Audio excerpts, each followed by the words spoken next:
Saudações ninjas, bom dia, boa tarde, boa noite, seja a hora que você está vendo esse vídeo.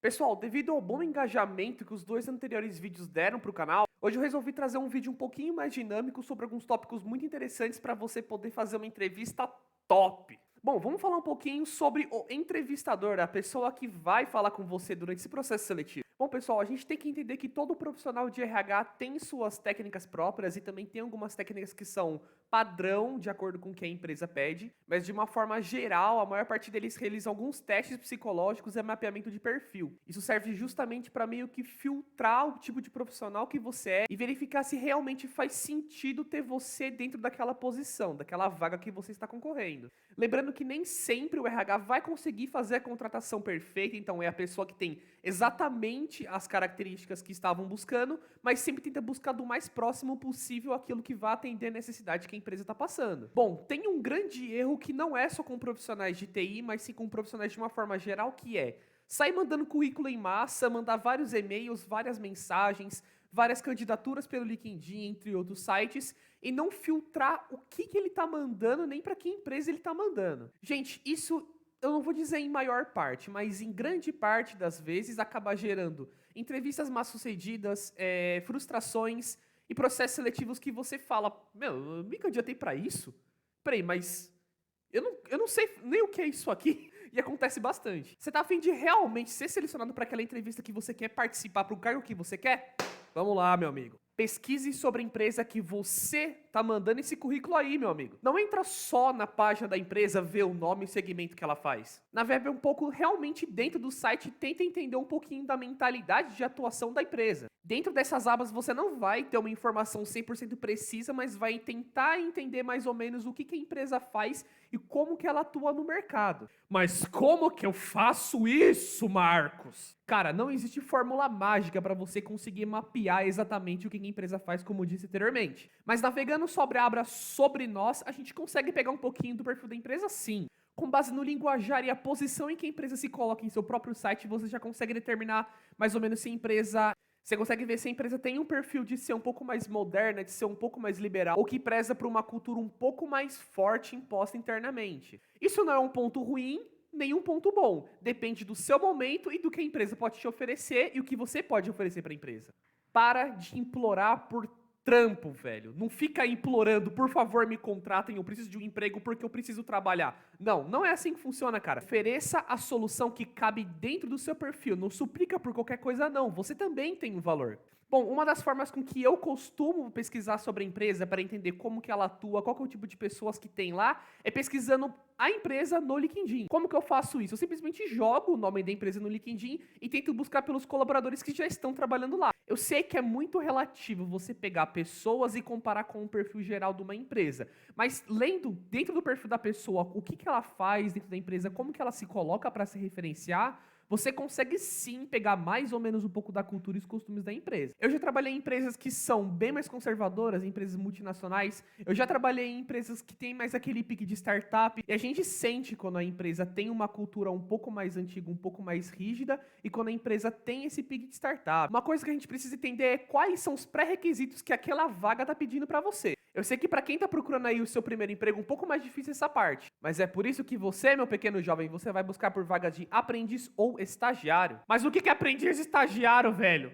Bom, eu comecei a minha carreira no Camp de São Bernardo do Campo, eu era aprendiz, e a vantagem de ser aprendiz é que em algumas situações você também é registrado como CLT. Então você tem direito ao 13º, tem direito a férias, a todos aqueles direitos padrões que a lei trabalhista pode te propor. Como estagiário, você atua como uma pessoa contratada, você atua com base no contrato. Então vai depender muito do que você combina com a empresa e o que ela tem a te oferecer. Muitas vezes o contrato como estagiário, você acaba nem recebendo, sei lá, PLR, nem vale refeição, isso vai variar muito com base da empresa. Isso não tem como mapear com toda certeza para todos os casos. Nem mesmo como aprendiz você pode garantir isso, porque cada empresa tem um tipo de atuação. Então não é porque você é aprendiz que você vai receber um VR ou um VT. A empresa pode estipular um valor e ela disse, ó, eu vou te pagar isso durante o mês. Faz sentido para você? Ah, vai depender da sua escolha. Entenda para que você está se candidatando. Se você está te cantando numa área de TI, como aprendiz ou estagiário, geralmente eles vão pedir algum conhecimento básico em informática. Então, cara, o que é um conhecimento básico de informática?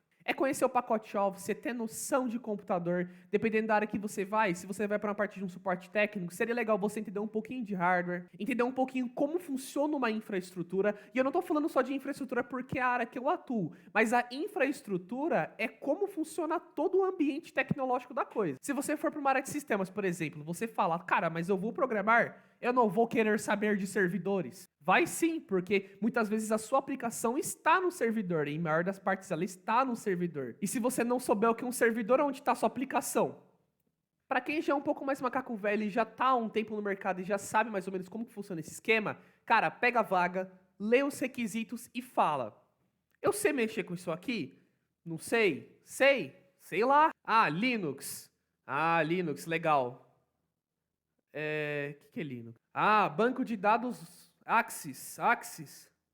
Ah, é banco de dados. O que é banco de dados?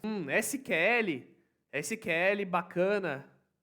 Banco de dados. Mas o que é SQL? Isso acontece muitas vezes em provas práticas que a empresa coloca pra você. Você se depara com aquela prova e fala, mas que porra é essa? Claro que você não precisa saber exatamente tudo que aquela vaga tá pedindo de forma totalmente aprofundada. Mas você tem que saber desenrolar, meu amigo. Por mais que você não seja um especialista, se você tem a base de como é o funcionamento, se você tem um fundamento da plataforma, você consegue desenrolar fácil. É uma plataforma que você nunca atuou? Beleza, legal, mas você tem um fundamento de como funciona? Por exemplo, firewall. O que é firewall? Se você tiver o fundamento de como funciona um firewall, independente se você vai mexer com pfSense, se você vai mexer com Sonic Wall, se você vai mexer com WatchGuard, independente do equipamento que tenha na empresa, se você tiver o fundamento, você consegue aprender a plataforma na própria prática. E isso acontece não só para firewall em específico que eu disse, mas você tem que entender o contexto da sua área. Se você vai mexer com sistemas, entenda sobre sistemas. Sistemas vai te pedir linguagem de programação, entre outras várias coisas. Eu não faço ideia do que pede sistemas porque eu não sou de sistema. Mas enfim, vamos sair um pouquinho mais dessa parte e vamos falar sobre a entrevista em si. Eu sei que é difícil acreditar, mas o pessoal de RH também caga. Não, calma, não fique assustado. O pessoal do RH também é gente, eles também são seres humanos. Sim, meu amigo, eles sentem fome, eles possuem sentimentos, eles ficam putos em seus dias, eles ficam felizes em seus dias, eles ficam incomodados. Eles são como a gente, meus parceiros. E eles também passaram pelo mesmo processo que você está passando nesse exato momento. Então para de tratar o entrevistador como se ele fosse um robô que te faz pergunta e recebe uma resposta e traça um perfil. Boa parte de uma entrevista depende muito do que você realmente possui de forma técnica, mas de como você se comporta perante aquela situação. Em TI principalmente, meu parceiro, se você tá em TI, você sabe que você vai ter momentos de pressão e momentos de paz.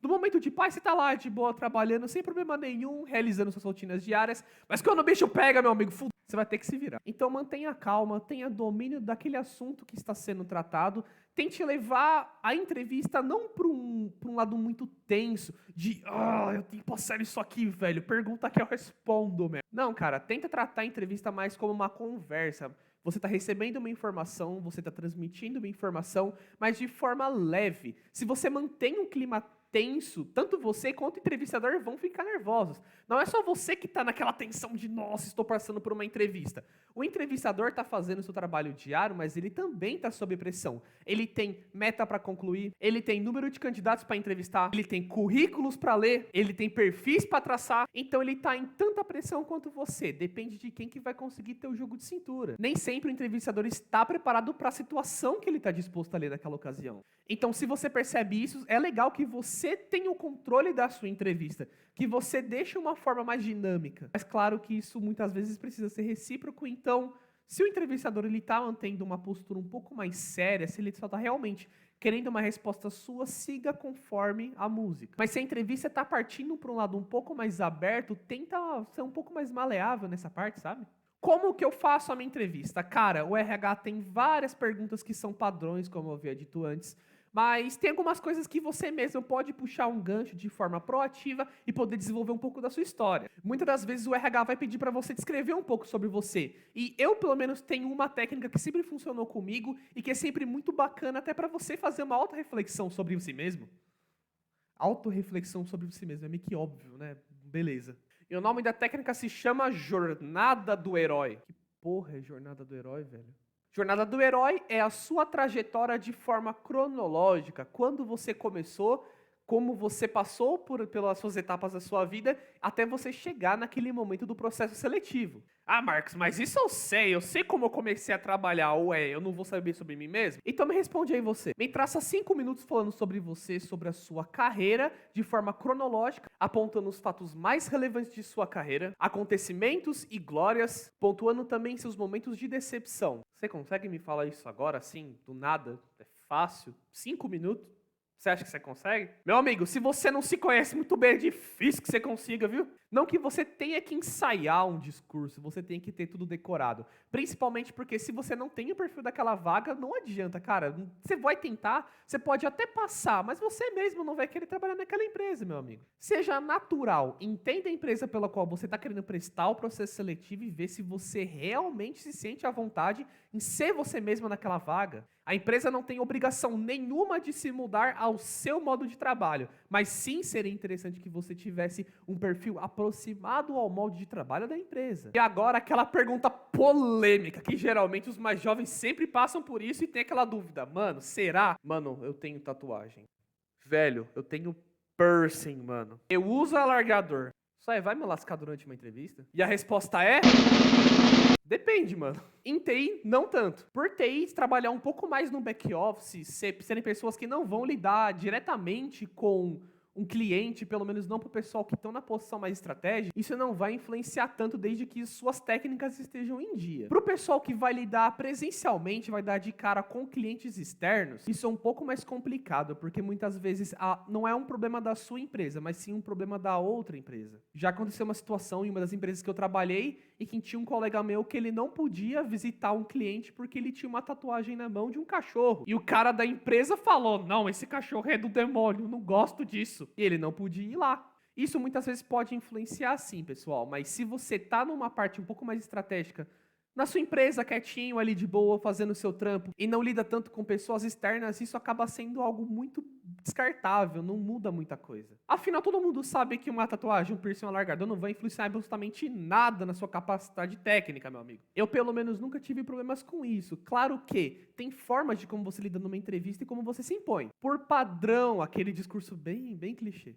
Por padrão na nossa sociedade, pessoas que têm piercing, alargador, tatuagem, são pessoas que tiveram outros focos em sua vida. Eu não tô falando que é isso, eu tô falando que as pessoas muitas vezes prejulgam. Eu tenho tatuagem, eu tenho piercing, eu tenho alargador, mas eu não deixo tão aparente quando eu vou trabalhar. E não é nem porque a minha empresa embaça com isso. Porque todas as empresas que eu atuei, isso nunca foi um problema. Porque, como eu disse, eu sempre atuei na parte de tecnologia e sempre estive no back-office. Só teve uma empresa que eu trabalhei em que a gente realmente lidava com o público externo, mas realmente não tinha muita diferença. Então, se você realmente se garante naquilo que você tem a oferecer como solução para a sua empresa e realmente se garante naquilo que você está propondo, isso nunca vai ser um problema, tá? Pessoal, o vídeo disso é basicamente isso. Eu acho que o vídeo de hoje ficou um pouquinho mais longo. Se você gostou, não esqueça de deixar aquele joinha que ajuda muito. E já se inscreve no canal para poder receber mais vídeos maravilhosos como esse. Para poder ajudar também no engajamento e um pouco mais de interação com o público, eu vou pedir para vocês deixarem aí nos comentários o que vocês querem que eu traga para o próximo vídeo.